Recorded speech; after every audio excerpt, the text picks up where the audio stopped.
Good morning.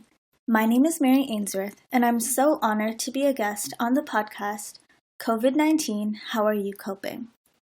To briefly introduce myself, as I mentioned, my name is Mary, and I'm an American-Canadian developmental psychologist. I first found my passion in psychology when I read a book at the age of 15 called The Character and the Conduct of Life by William McDowell. I've done research around the world, but one place that really sticks out is Uganda. And finally, I'm best known for designing the strange situation experiment and helping further develop attachment theory. While I was in England, I worked with John Bowlby, another developmental psychologist, who first coined the term attachment. My work helped distinguish 3 different types of attachment styles that can be seen between a caregiver and a child. These attachment types are secure attachment, anxious attachment, and avoidant attachment.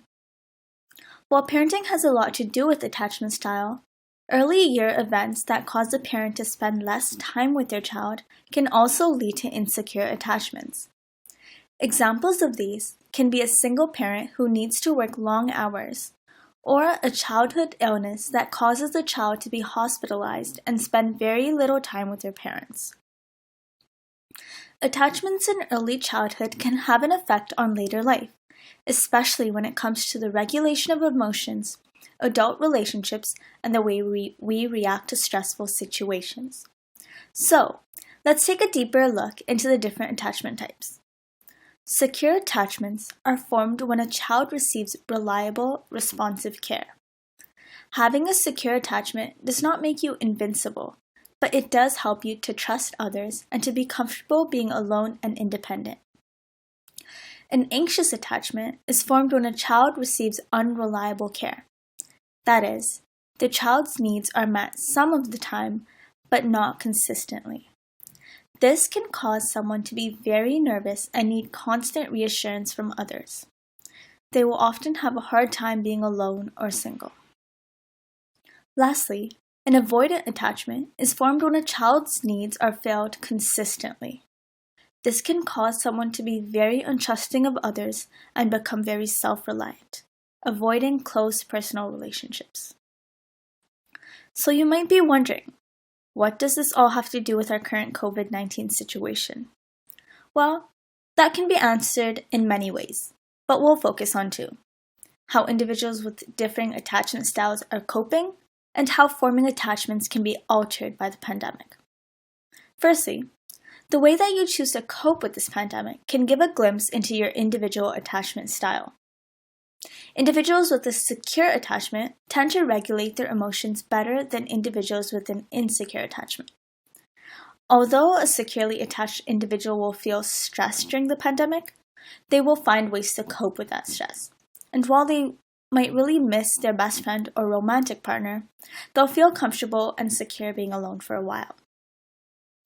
Anxious individuals, however, might feel like they got hit the hardest when it comes to social isolation. Those with anxious attachments crave relationships, and many can feel very depressed while socially isolating. This might lead to seeking out unhealthy coping strategies like drugs or alcohol. Surprisingly, the social isolation aspect of COVID-19 might not affect those with avoidant attachments as much as those with either a secure or anxious attachment styles.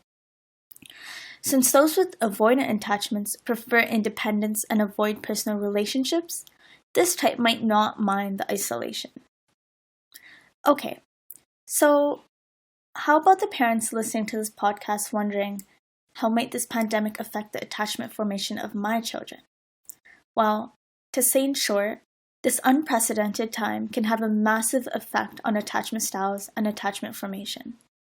With the unending stress and fear that this pandemic has brought, spending time and bonding with your little ones may have been pushed back to the back burner.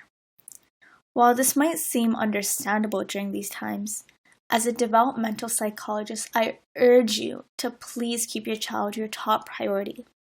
For example, try blocking off a specific time in your day to bond with your children.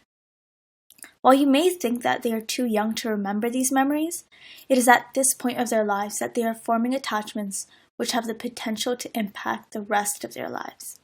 So please, parents, do keep that in mind.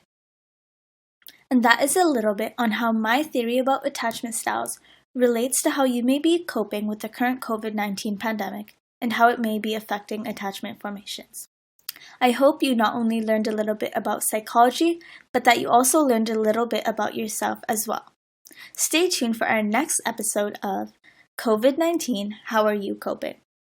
Bye for now, and remember to stay safe.